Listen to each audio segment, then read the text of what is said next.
All right, all of my flow lovers and top shot fanatics, I've brought you my friend Mickey from Dapper Labs. He's been there for 4 years. This is true OG here. And Mickey, I've learned so much from you. I think one of my favorite things was walking through Consensus in 2019 with my media guy live streaming our conversation, walking backwards up escalators. We walked through the whole hall there. And I remember you sharing what was going to happen with Flow. And I was still completely consumed with Crypto Kitties and Cheese Wizards was coming out. And so it's been fun to do these conversations with you in regards to the NFT.NYC community. And I think folks will be intrigued at what we talk about right now. But for people that don't know much about you or your role as the SVP of partnerships for the blockchain flow that's been created at Dapper, can you just give a little background in who you are and what you do at Dapper Labs? Yeah, but first, I do want to say that I remember that interview, and I do remember you experimented with me. You said, "Hey, I've never walked around doing an interview before. You want to walk?" And I said, "Yes." So that I think that was the first time you ever did a walking interview. That was the first, and I I don't think know. it went well. I don't know if you've done it since, but Not like that. That was a little hard on my media guy. He's like, Ian, that was not that comfortable, but it still went well. I like what we created. Yeah. So our company is really two kind of distinct part. It has two really distinct parts. One is the studio, and we're really well known for the studio. The studio's produced NBA Top Shot, NFL All Day, UFC, a bunch of other exciting stuff coming. But the studio builds on top of the platform. And the platform is Dapper Wallet in the Flow blockchain.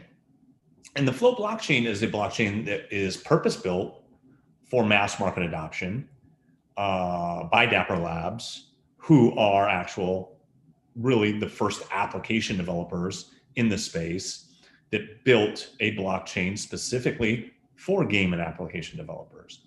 Where I sit in this business is I sit on top of the platform, helping all third parties outside of our studio onboard into our ecosystem to build on top of this platform, which includes decentralized flow and then our centralized versions of product, which includes the Dapper wallet and other products that we're launching into the Flow ecosystem. So I'm basically in charge of the third-party developer ecosystem and ensuring that they're utilizing and onboarding into our ecosystem successfully. There was recently a big fund that was just announced.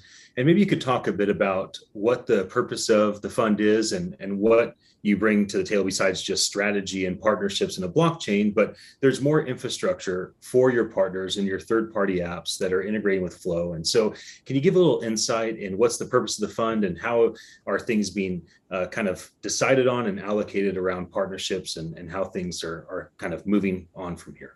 Yeah, of course. The first thing is we're a very entrepreneurial focused company, and we love to support entrepreneurs building on our ecosystem. We've made over 120 investments into entrepreneurs or applications that are in our ecosystem and frankly not in our ecosystem. But we want to help. And we want to ensure the success of these entrepreneurs, both from a building and adoption perspective, but also ensure that they're financially capable and well-funded enough to accomplish what they set out to accomplish. So this ecosystem fund is, a partnership with, between Dapper and many other of our very prominent partner VC firms to kind of memorialize a fund that we can funnel into entrepreneurs that are building into the Flow and Dapper ecosystem. So, it's $725 million. I think it's the largest fund of its kind. And it's just to show our commitment to entrepreneurs that want to come in and build in the Flow ecosystem, that we're here to help, we're here to support, and that we're fully incentivized in their success. In our environment of Web3, there's a few different camps. One side is very extreme, right? It's only decentralization and always decentralization. And anybody that's Web 2, that's the evil empire. Then there's the other extreme of like, hey, centralization still helps, and this is where there's infrastructure of hardware and software, and so like we need to be thoughtful of this world that it currently exists, and then somewhere in between. Dapper announced the integration being worked on with Instagram and YouTube. And so certainly that positions Dapper Labs and the Flow blockchain kind of in the middle as a hybrid, saying, hey, there are benefits to being involved with all sides of this Web3 development. Can you share a bit of insight in terms of what's been worked on around including Flow into these older Web2 social media platforms? Yeah, it's funny you say older. They're somewhere less than a decade old. But anyway, Flow, Dapper Labs is a hybrid. We believe very much in a decentralized world. That's why we built into the space in the first place. But we also believe that for mass consumer adoption and for the best experience possible, there is a place for more centralized Web 2 or even Web 1 entities. And I'll get to the social media integrations, but when you think through our strategy in launching a blockchain, our strategy of how we're attacking the market, we really have a North Star goal of bringing the first billion users into the space. And we have centralized tools that sit on top of a decentralized network to help basically facilitate that or accelerate that. I don't know that NBA Top Shot would be the success it is today without taking away the MetaMask or wallet process that's needed on Ethereum and basically putting in a credit card or fiat payment system that was a complete innovation that allowed users to come in and pay for NFTs, decentralized tokens, directly with fiat or credit card.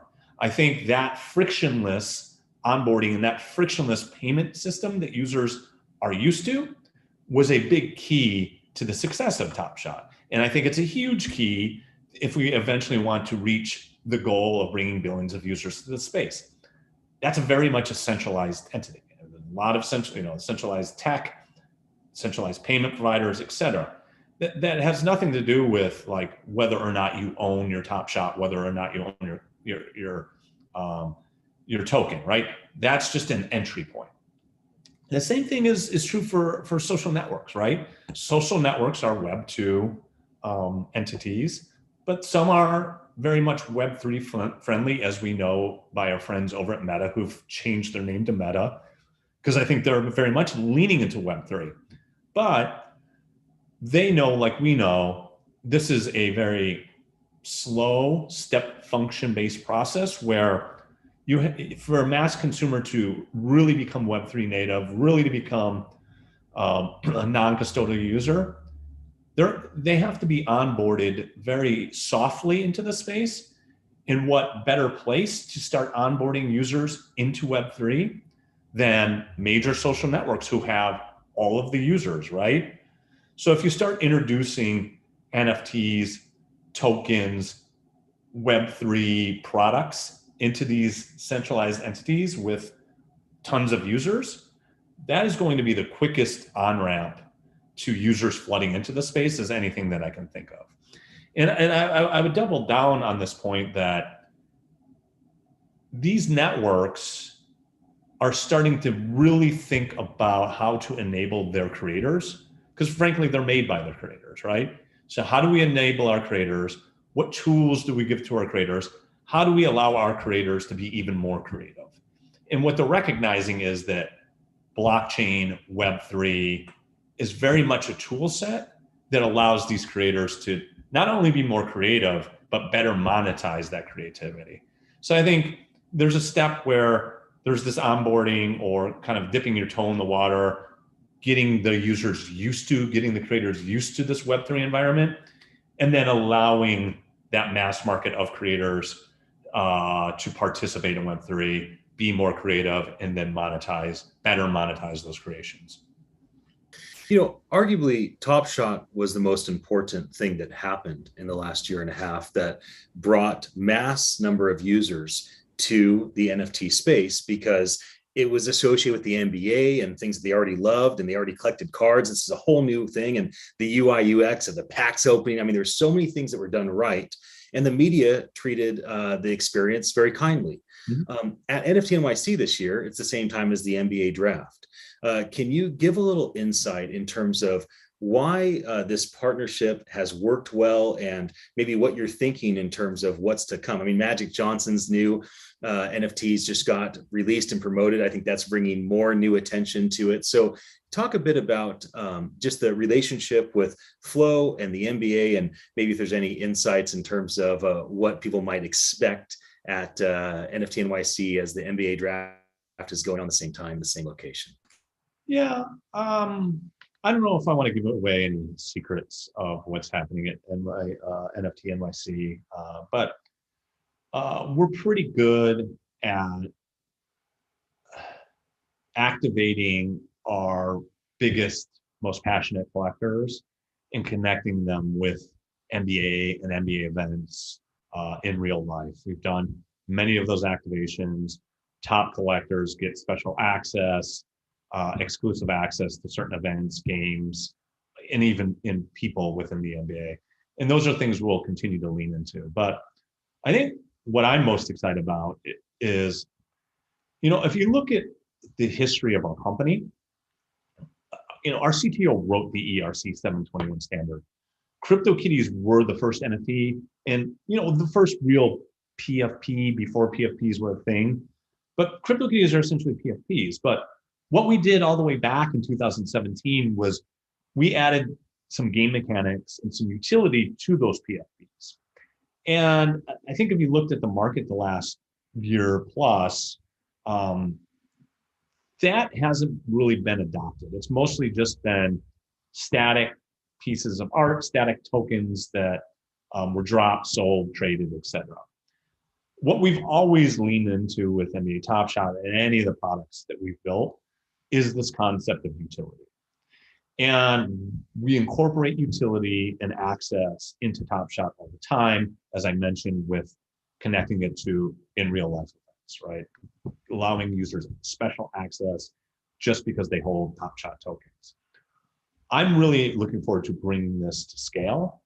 And the way you bring it to scale is you give users really amazing digital experiences, social experiences, things that can take your Top Shot collection and make it much more interesting and valuable because of the ways you can use it, both in the physical world, in the digital world, and connecting those two things together. So what I think you'll see from us, much in the DNA of a company, is continue to build experiences and use cases around any of the products that we've launched or built. Well, I could talk with you on and on, but I want to be thoughtful of time. For anybody that's watching this conversation, thank you for your attention. And Mickey, I've learned a lot from you over time, and I've learned a lot from just watching the decisions that Dapper Labs makes as an organization, and the way that, in my opinion, it's been thoughtful, strategic, and more importantly, very successful for your company and all the people involved in the partnership. So congratulations on the success. And I think all of us at NFT.NYC are in the corner cheering for you and also participating and enjoying the process of being part of the communities that you have been creating. So thanks for jumping on here with me, saying hello to the community before our big event next month. Thanks, Ian. And I will say, if you liked what you've seen before, you're going to love what you see next.